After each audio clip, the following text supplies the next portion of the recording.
Dear students, अस्सलाम वालेकुम वरहमतुल्लाहि वबरकातुहू। आज हम पढ़ेंगे इंशाअल्लाह chapter number 3 part 1 biology, lecture number 5 factors affecting the rate of enzyme action. तफसील से हम पढ़ेंगे कि वो कौन कौन से फैक्टर्स होते हैं कि जो एंजाइम की जो रिएक्शन रेट होता है उस पर असरअंदाज होते हैं। तो उसमें एक्चुअली 4 हमारे पास ऐसे फैक्टर्स हैं जिनके कम या ज़्यादा होने की वजह से, जिनकी वैल्यूज चेंज होने की वजह से जो रिएक्शन का रेट होता है वो असरअंदाज होता है। उसमें नंबर 1 हमारे पास जो फैक्टर है वो है एंजाइम कंसंट्रेशन, नंबर 2 हमारे पास सबस्ट्रेट कंसंट्रेशन, नंबर 3 हमारे पास टेम्परेचर और नंबर 4 लास्ट हमारे पास है पीएच वैल्यू। तो शुरू करते हैं अल्लाह का नाम लेके। सबसे पहले आपके बुक में लिखा हुआ है कि the functional specificity of every enzyme is the consequence of its specific chemistry and configuration। कि the functional specificity of every enzyme, हमने पढ़ा था कि हर एंजाइम अपने फंक्शन में बड़ा ही स्पेसिफिक होता है कि वो एक ही सबस्ट्रेट जो होता है उसके साथ आके बाइंड होता है और वो सबस्ट्रेट को या जो एंजाइम होता है वो स्पेसिफिक सबस्ट्रेट को प्रोडक्ट के अंदर ही कन्वर्ट कराता है, अपने फंक्शन में बड़ा स्पेसिफिक होता है। वो क्यों होता है? Is the consequence of, consequence कहते हैं नतीजे, इस नतीजे से, इज द कॉन्सिक्वेंस ऑफ, इस वजह से वो होता है it's specific chemistry and configuration के एंजाइम की अपनी एक स्पेसिफिक एक खास केमिस्ट्री होती है और उसकी अपनी कॉन्फ़िगरेशन होती है, कॉन्फ़िगरेशन शेप को कहते हैं। उसकी खास केमिस्ट्री होती है, मतलब उसमें अमीनो एसिड की जो अरेंजमेंट होती है वो बड़ी खास तरीके से हुई होती है और उसकी जो कॉन्फ़िगरेशन होती है यानी कि उसकी जो शेप होती है वो भी बड़ी स्पेसिफिक होती है। इसके बाद हम मूव करते हैं कि फैक्टर किसे कहते हैं या फैक्टर कौन कौन से होते हैं। अब यहाँ से वो बात हम शुरू करने लगे हैं। Any factor that can alter का मतलब है तब्दील करना। अगर यहाँ पे ALTER होता तो उसका मतलब था कुर्बानगाह। Any factor that can alter the chemistry and shape of enzyme, कोई भी ऐसा फैक्टर जो कि केमिस्ट्री और शेप को चेंज कर दे किसकी, of enzyme, can effect it's catalysis rate, वो चीज उस पे इफेक्ट करेगी एंजाइम के रिएक्शन रेट। कोई भी ऐसी चीज जो कि एंजाइम की केमिस्ट्री को चेंज करे या एंजाइम की शेप को चेंज करे, वो चीज किसको अल्टीमेटली चेंज करेगी, वो रिएक्शन रेट को जाके इफेक्ट करेगी। सबसे पहला हमारे पास जो फैक्टर है आपकी बुक में वो है एंजाइम कंसंट्रेशन। कि एंजाइम कंसंट्रेशन अगर घटा दी जाए या बढ़ा दी जाए उसकी वजह से जो रिएक्शन रेट है उस पे क्या असर पड़ता है। तो हम इसको पढ़ते हैं, rate of reaction is directly proportional to amount of enzyme, कि जितने ज्यादा एंजाइम मौजूद होंगे उतना ज्यादा ये रिएक्शन रेट बढ़ेगा, जितना एंजाइम कम होगा रिएक्शन रेट उतना स्लो होगा। एक चीज के बढ़ने से दूसरी बढ़ती है, एक के घटने से दूसरी चीज भी घटती है, ऐसे रिलेशन कहते हैं डायरेक्टली रिलेशनशिप। अच्छा, दो शराइत हैं, ये काम कब होगा? ये तब होगा जब एट स्पेसिफिक टाइम की जो लिमिटेशन है वो भी स्पेसिफिक होनी चाहिए, अनलिमिटेड सबस्ट्रेट, और जो सबस्ट्रेट होना चाहिए वो तादाद होना चाहिए। अगर सबस्ट्रेट बहुत ज्यादा अवेलेबल है तो फिर जब आप एंजाइम को बढ़ाएंगे, एक की बजाय आप 10 एंजाइम इस्तेमाल करें, तो चूंकि सबस्ट्रेट तो बहुत ज्यादा है, अगर हम इसको यहाँ पे ड्रा करने की कोशिश करें तो इसको मैं यहाँ पे लिखता हूँ कि अगर हमारे पास, पहली बात तो यह है कि जो सबस्ट्रेट है वो हमारे पास बहुत ज्यादा पड़ेंगे, सैकड़ों की तादाद में है, उसका तो आप शुमार ही ना करें। तो उस वक्त में, और दूसरी शर्त क्या है, टाइम आपने जो रखना है उसका लिमिट, उसका तयन होना चाहिए। सपोज 1 घंटा, 1 घंटे के अंदर आपने सारा रिएक्शन करवाना है, सबस्ट्रेट आपके पास लातादाद है। अब इन दो शराइत के होते हुए अगर ये एक एंजाइम है, सपोज ये दूसरा है, ये तीसरा एंजाइम है, इस तरह बेशुमार एंजाइम है। जितने एंजाइम बढ़ाते जाएंगे आपका रिएक्शन रेट उतना ज्यादा होता जाएगा, दो शर्तों में। एक ये कि सबस्ट्रेट अनलिमिटेड होने चाहिए, लातादाद होने चाहिए, और टाइम आपका स्पेसिफिक होना चाहिए। ये सारी बात उसने यहाँ पे बयान की है। फिर एक एमसीक्यू बड़ा इंपॉर्टेंट पेपर में आता है, वो ये है कि amount of enzyme increases 2 folds. अगर आप एंजाइम को 2 फोल्ड इंक्रीज करें, 1 से 2 करते हैं, 2 से 4 करते हैं, reaction rate would be double, तो रिएक्शन रेट क्या होगा, वो डबल हो जाएगा। यानी कि एमसीक्यू अगर पेपर में आ जाए तो इसको आप कैसे लिखेंगे, कि अगर आपके पास एंजाइम पहले था एक, मैं यहां पे लिखता हूं, आपके पास एंजाइम है एक, आपने 2 एंजाइम कर दिए, 3 एंजाइम कर दिए। अच्छा, अब जो प्रोडक्ट्स बनेंगी, अगर एक एंजाइम जब था तो आपके पास प्रोडक्ट बनती थी 2, ये प्रोडक्ट्स हैं और ये एंजाइम है।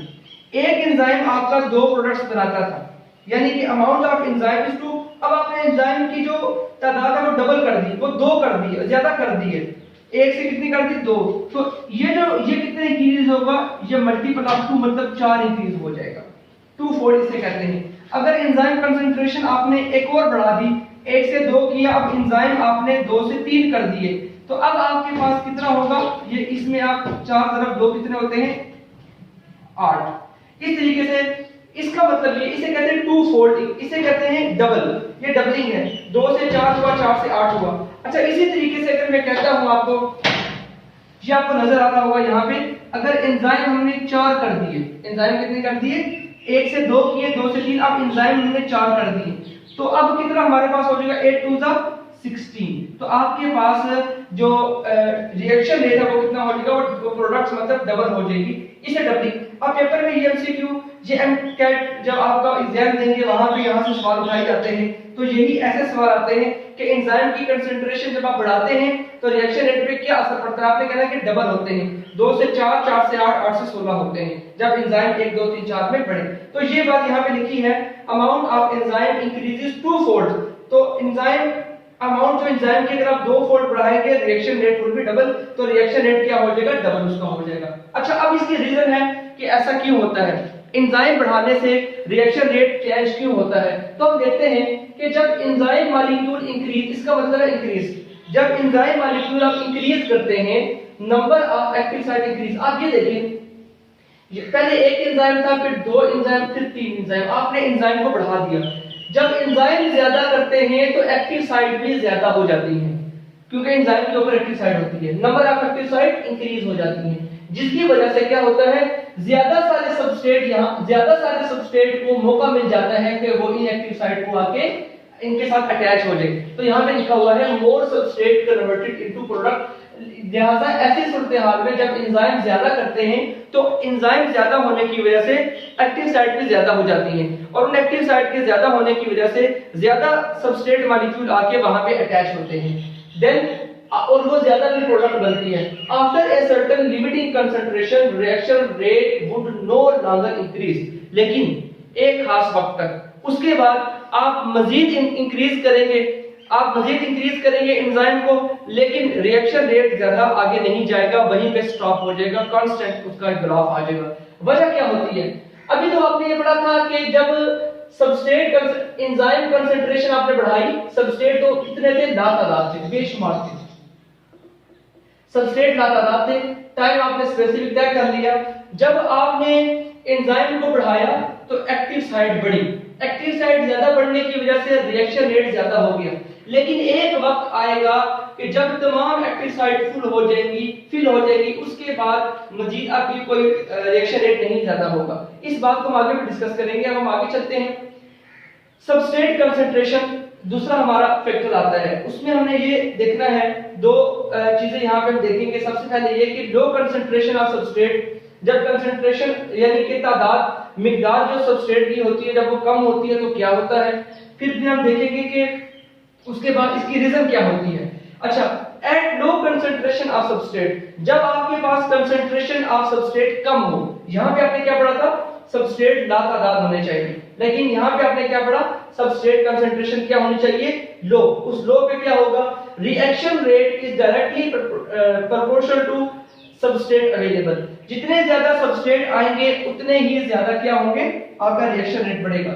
मतलब ये सबस्ट्रेट जितना बढ़ाते जाएंगे रिएक्शन रेट उतना बढ़ता जाएगा। अब आगे देखते हैं, if enzyme concentration is kept, ये बात वो पहले मैंने बोल दी थी, यहाँ पे आती है, if enzyme concentration is kept constant, अगर आप एंजाइम की जो कंसंट्रेशन है वो आप एक खास रख लें। सपोज कि आपने कहा कि हमारे पास 4 एंजाइम है, ठीक हो गया, if enzyme concentration is kept कैसे, 4 एंजाइम आपने लिए and the amount of substrate increase, और आपने सबस्ट्रेट बढ़ाना शुरू कर दिए। वो 4 एंजाइम बेचारे कब तक कितने सबस्ट्रेट्स को लेंगे, वो 4 जो एंजाइम में 1 2 3 और 4 यहां पे मैं ड्रा कर देता हूं। ये 4 आपके पास क्या है एंजाइम है।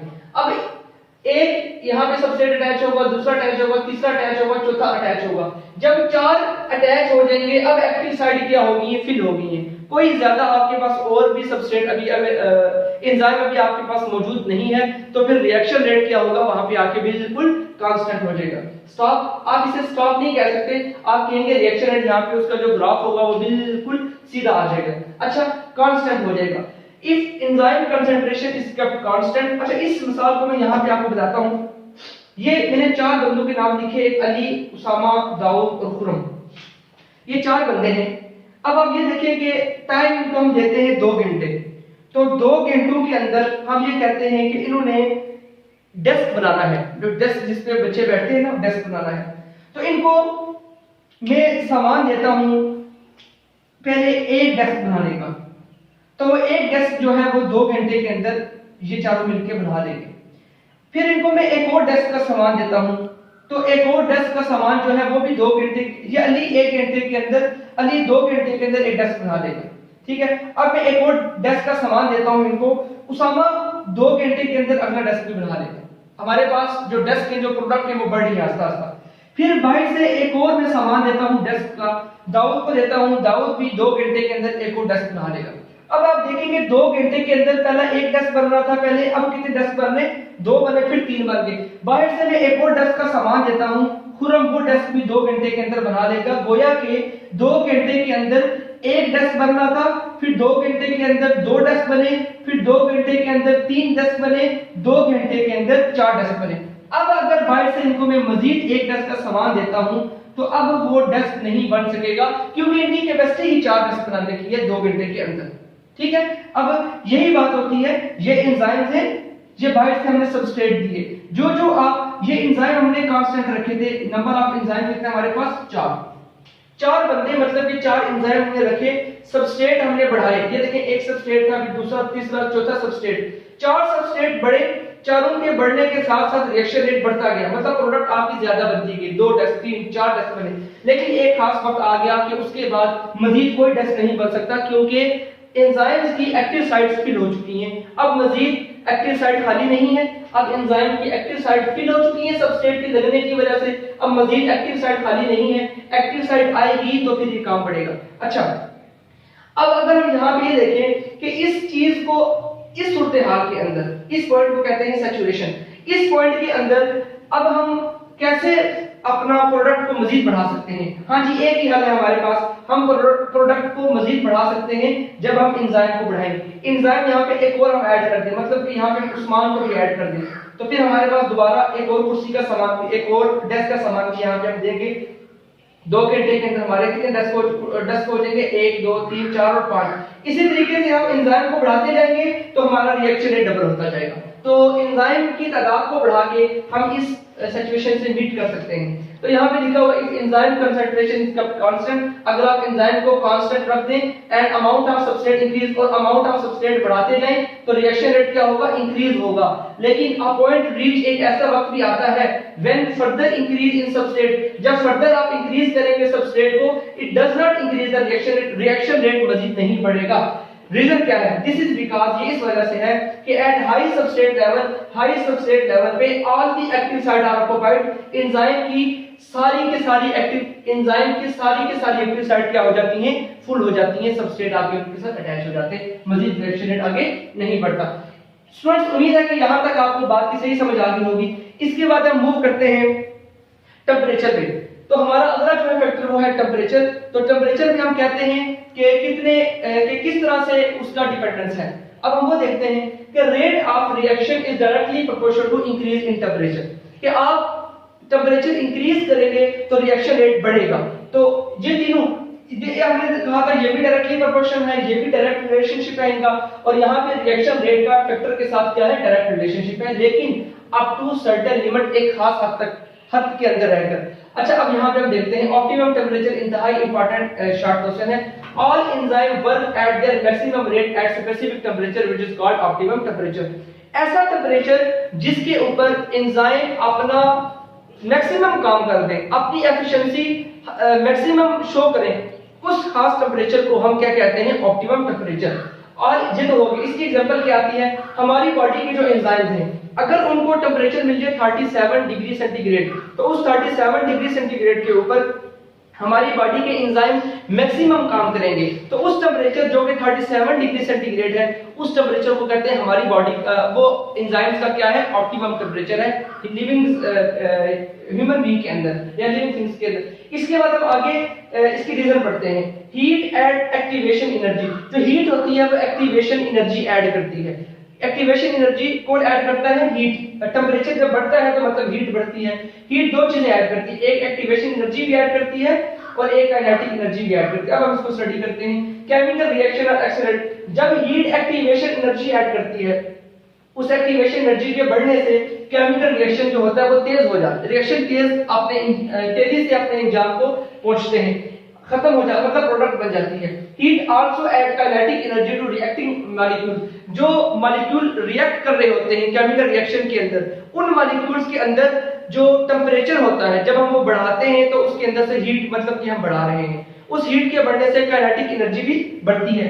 Due to which the molecule move rapidly, जिसकी वजह से जो मॉलिक्यूल्स होते हैं वो बड़ी तेजी से मूव करते हैं। जब भी किसी, पहले ये एक मॉलिक्यूल यहाँ पे था, एक यहाँ पे था, एक यहाँ पे था, जब आपने इनका टेम्परेचर इंक्रीज किया तो अपनी जगह चेंज करके ये यहाँ पे आ जाएगा, ये यहाँ पे आ जाएगा। ये इसका मतलब ये है कि जब आपने टेम्परेचर बढ़ाया, मतलब कि हीट ऐड की, तो उन मॉलिक्यूल्स के अंदर काइनेटिक एनर्जी ऐड होगी, जिसकी वजह से वो रैपिडली मूव करना शुरू कर देते हैं और चांसेस ऑफ देयर कोलिजन, और उनके आपस में टकराने के चांसेस अब बढ़ जाते हैं। वो बढ़ते कब हैं, जब आप टेम्परेचर को इंक्रीज करते हैं। अब आगे देखें, एक डेफिनेशन यहाँ पे बड़ी इंपॉर्टेंट आती है, डीनेचुरेशन। यहां तक तो बात आपकी ठीक है, आपका रिएक्शन रेट बढ़ रहा था, लेकिन इसका मतलब क्या है, up to certain limit. Certain limit जो है वो यहाँ पे डिस्क्राइब की गई है कि अगर आप हद से बढ़ेंगे तो फिर क्या होगा, फर्दर इंक्रीज इन हीट, ये हीट है सॉरी, अगर आप ज्यादा हीट ऐड बढ़ाएंगे, it also increases the vibrations of atom of enzyme.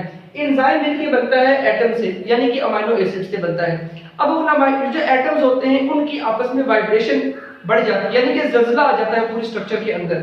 उस जल्जले की वजह से फिर क्या होता है, if the vibration is too wild, अगर वो जल्जला जो कि एंजाइम की स्ट्रक्चर के अंदर आता है वो बहुत शदीद हो, तो globular structure of the enzyme loss. Enzyme हमने कहा था कि ग्लोबुलर प्रोटीन से मिलकर बनता है। वो जो एंजाइम का स्ट्रक्चर होता है, एंजाइम का जो ढांचा होता है, वो ज्यादा उसके vibration of atoms in enzyme की वजह से वो क्या होता है, लॉस हो जाता है।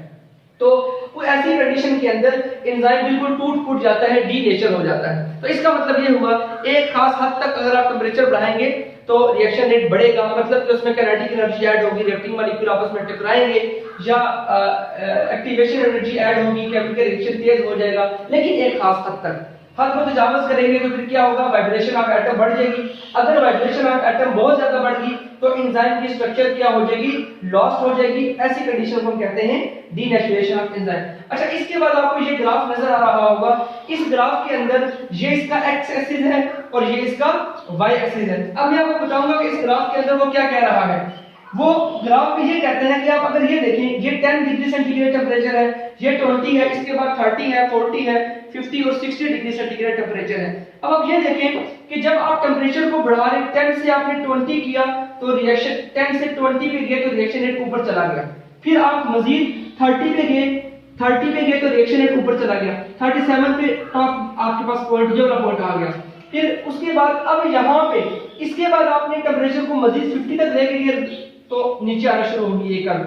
फिर आगे मजीद टेम्परेचर को लेकर गए तो मजीद ये कर्व नीचे डाउन होना शुरू हो गई है। इसका क्या मतलब है, इसका मतलब ये है कि यहां तक की जो सारी स्टेटमेंट मैंने बयान की है, यहां तक वो सारी की सारी इंप्लीमेंट होती है यहां तक। यानी कि आपने टेम्परेचर बढ़ाया तो रिएक्शन रेट, ये यहाँ पे रिएक्शन रेट है, तो रिएक्शन रेट क्या हुआ, बढ़ना शुरू हुआ। ये देखिए टेम्परेचर 10 से 20 पे गया तो ये भी बढ़ गया, 20 से 30 पे गया ये और बढ़ गया, 10 फोल्ड बढ़ता है।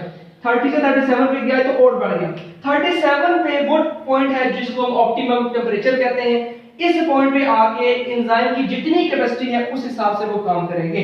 जो ही आप टेम्परेचर को और बढ़ाने की कोशिश करेंगे तो वो ग्राफ आस्ता आस्ता नीचे आ जाएगा और एक वक्त आ जाएगा कि वापस यहाँ पे आके वो गिर जाएगा, वो कर्व गिर जाएगी, मतलब कि यहाँ पे आके एंजाइम डीनेचर हो गया, खत्म हो गया। तो ये आपको बताना चाह रहा था कि आप इस तरह किस तरीके से एंजाइम डीनेचर होता है और टेम्परेचर कैसे इफेक्ट करता है। इसके बाद हमारा आखिरी जो है वो है ऑप्टिमम पीएच। जिसे पीएच वैल्यू फैक्टर का नाम है।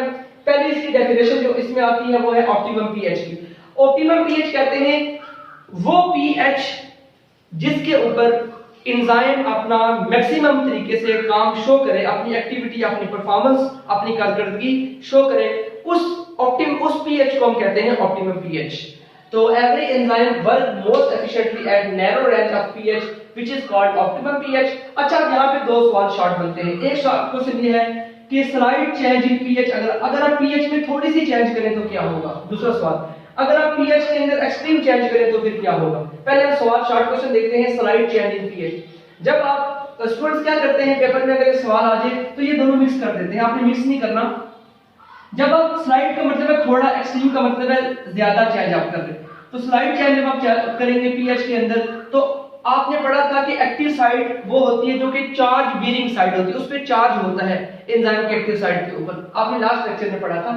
अच्छा, उसमें क्या होगा, ionisation, change ionisation of amino acid at active site. वो जो आयंस होते हैं, वो जो चार्जेस होते हैं, उनकी आयंस की मतलब वो जो एक्टिव साइट होती है उसमें आयंस बनना शुरू हो जाते हैं, या उसमें आयंस में चेंजेस आना शुरू हो जाती हैं, वो जो एक्टिव साइट में होते हैं। चेंज आयोनाइजेशन ऑफ सबस्ट्रेट, इसी तरीके से जो सबस्ट्रेट होता है उसकी आयोनाइजेशन में भी क्या होती है, उसके आयंस में चेंजेस आना शुरू हो जाती है जब आप स्लाइड थोड़ी सी चेंज करते हैं। तो कहां-कहां चेंजिंग आई है, एक्टिव साइट के आयंस में और सबस्ट्रेट के आयोनाइजेशन में चेंज आ गई है।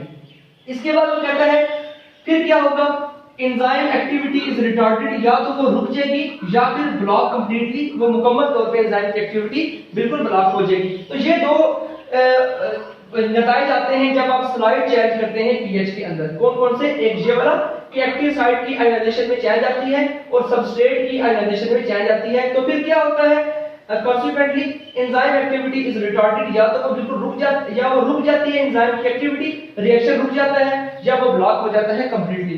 इसके बाद आप पढ़ेंगे कि एक्सट्रीम चेंज इन पीएच किसे कहते हैं।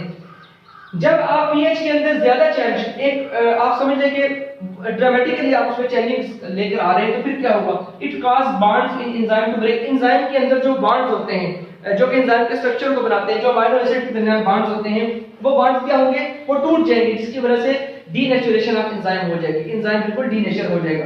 अच्छा, अब पेपर में तीसरा सवाल जो यहां से आता है वो ये है कि डीनेचुरेशन ऑफ एंजाइम जो वो कब होता है। तो उसकी दो कंडीशन है जब डीनेचुरेशन होती है। एक ये आपने पढ़ी कि ये वाली कंडीशन है, जब आप टेंपरेचर को बहुत ज्यादा इंक्रीज करें तो वाइब्रेशन ऑफ एटम बहुत बढ़ जाती है, जिसकी वजह से डीनेचुरेशन होती है।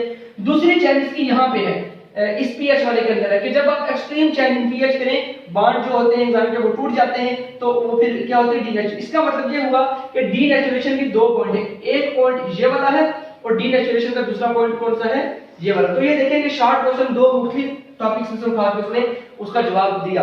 अच्छा, उसके बाद हम मूव करते हैं, आपकी बुक में लिखा हुआ है आखिर में एक बड़ा छोटा सा एक वो ग्राफ बना हुआ है, जिसके अंदर बल्कि टेबल बना हुआ है, चार्ट, जिसके अंदर वो बता रहा है कि मुख्तलिफ किस्म के एंजाइम्स हैं, उनकी ऑप्टिमम पीएच मुख्तलिफ होती है। अच्छा, आपको कंसेप्ट यहाँ पे पता होना चाहिए कि 0 से लेकर 7 और देन 14 ये होती है पीएच।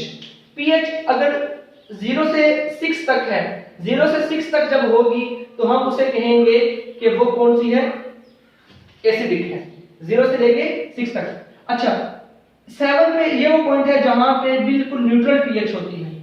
8 से आप आगे 14 की तरफ जाएंगे तो जो पीएच है वो बेसिक आ जाती है। कौन सी आ जाती है, बेसिक। अच्छा, एक और बात आप यहाँ पे याद रखें, ये एसिडिक है, ये बेसिक है। अगर मैं आपसे कहूं कि ज्यादा एसिडिक, 0 में एसिड, 1 भी एसिडिक, 0 में एसिडिक है, 1 भी एसिडिक है, 6 भी एसिडिक है, इनमें से ज्यादा कौन सा एसिडिक होता है, जो 6, ये देखिए जो न्यूट्रल के करीब है वो कम एसिडिक है, जो न्यूट्रल के करीब इस तरफ है वो कम बेसिक है। जो जो आप न्यूट्रल से दूर जाते जाएंगे, न्यूट्रल से दूर जाते जाएंगे तो ज्यादा एसिडिक आता जाएगा, इस तरफ दूर जाते जाएंगे तो ज्यादा बेसिक। मतलब कि 5 जो होगा वो ज्यादा बेसिक एसिडिक है 6 से, जो 3 है वो इन 6 से 5 से 4 से भी ज्यादा एसिडिक है, जो 1 है वो 6, 5, 4, 3, 2 से भी ज्यादा एसिडिक है। इसी तरीके से जो 14 है वो सबसे ज्यादा बेसिक है, 13 उससे कम, 10 उससे कम, 9 उससे कम, 8 उससे कम बेसिक है और 7 न्यूट्रल है। अब हम यहाँ पे जल्दी से इसको पढ़ते हैं। पेप्सिन की ऑप्टिमम पीएच 2 है, सुक्रेज की 4.50, एंटेरोकाइनेज की 5.50, सलाइवरी अमाइलेज की 6.80, कैटालेज की 7.60। ये स्लाइडली यहाँ पे आगे क्या बात होती है, न्यूट्रल है, ये न्यूट्रल के करीब है, ये न्यूट्रल आ गया। अच्छा, काइमोट्रिप्सिन 7 से 8 होती है, फिर पैंक्रियाटिक लाइपेज की 9 है, फिर आर्जिनेज की 9.70 है। इस पेपर सवाल एमसीक्यू इस तरह से भी बन सकता है कि इन आप 4 ऑप्शन देगा आपको कि सबसे ज्यादा एसिडिक कौन सा है, तो आपने कहना है जो 7 से सबसे ज्यादा दूर है, मतलब एसिडिक 7 से इस तरफ सबसे दूर कौन सा आता है, यहाँ पे इनमें से 2 है। तो देखिए 2 से पीछे तो कोई भी नहीं है ना, नहीं है, तो 2 सबसे ज्यादा बेसिक है, एसिडिक है। अच्छा, फिर वो आपसे पूछ सकता है इस पूरे टेबल के अंदर सबसे ज्यादा बेसिक कौन सा है, जो 14 के करीब होगा वो सबसे बेसिक है। 14 के करीब कौन सा, यहाँ पे 9.70। गिवन टेबल के अंदर सबसे ज्यादा बेसिक कौन सा है, आर्जिनेज, और सबसे ज्यादा एसिडिक कौन सा है, पेप्सिन। ये पेप्सिन हमने डिटेल में पढ़ा था कि हमारे स्टोमक में होता है। तो ये था हमारा आज का टॉपिक, जिसके अंदर हमने factors affecting the rate of enzyme action को स्टडी किया। हमने 4 फैक्टर स्टडी किए। सबसे पहला एंजाइम कंसंट्रेशन, डिटेल में उसकी रीजन भी पढ़ी, फिर सबस्ट्रेट कंसंट्रेशन, उसकी रीजन भी पढ़ी। इसके अंदर हमने एग्जांपल के साथ इस चीज को वाज़ेह किया। टेंपरेचर पढ़ा, यहाँ पे हमने सैचुरेशन पढ़ा, सैचुरेशन, इस पॉइंट को सैचुरेशन कहते हैं, सबस्ट्रेट कंसंट्रेशन। फिर हमने टेंपरेचर पढ़ा, ऑप्टिमम टेंपरेचर पढ़ा। फिर हमने पढ़ा कि हीट एट एक्टिवेशन एनर्जी या heat at kinetic energy justified the statement, तो आपने ये सारे स्टेटमेंट लिखने यहाँ तक। फिर आपने पढ़ा कि डीनेचुरेशन किसे कहते हैं, वो आपने ये पढ़ा सारा। फिर डीनेचुरेशन किन किन पॉइंट से होती है, तो 2 पॉइंट है, एक पॉइंट ये वाला है और एक पॉइंट पीएच के अंदर ये वाला पॉइंट है, एक्सट्रीम चेंज इन पीएच, यहाँ से यहाँ तक। फिर आपने पढ़ा कि पीएच वैल्यू क्या होती है, ऑप्टिमम पीएच किसे कहते हैं, स्लाइड चेंज इन पीएच से क्या मुराद से क्या होता है, और एक्सट्रीम चेंज इन पीएच से क्या होता है। तो डियर स्टूडेंट्स, आज के लिए इतना ही। मैं आपसे इजाजत चाहता हूं, अपना ख्याल रखिएगा। अल्लाह हाफिज।